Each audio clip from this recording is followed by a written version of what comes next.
নাই সারপ্রাইজ দেওয়ার জন্য আল্লাহর আরশে তুলে নিলেন, চিল্লায় বলেন আল্লাহু আকবার।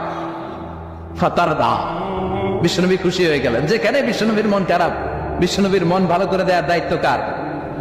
মেরাজের মাধ্যমে, সালাতকে গিফট দেওয়ার মাধ্যমে, জান্নাত আর জাহান্নামকে চাক্ষুষ দেখানোর মাধ্যমে, সরাসরি আল্লাহর কথাগুলো, আওয়াজগুলো কানে শুনিয়ে দেওয়ার মাধ্যমে বিশ্বনবীর হৃদয়টারে ঠান্ডা করে দিল কে?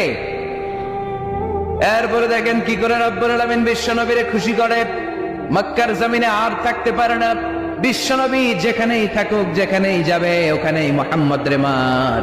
মক্কার সবাই যখন একত্রিত হয়ে গেল, মক্কায় কোথাও থাকার যখন বিশ্বনবীর জায়গা নাই, বিশ্বনবীকে মদিনার মতো চমৎকার জায়গায় হিজরতের ব্যবস্থা করে দিল কে?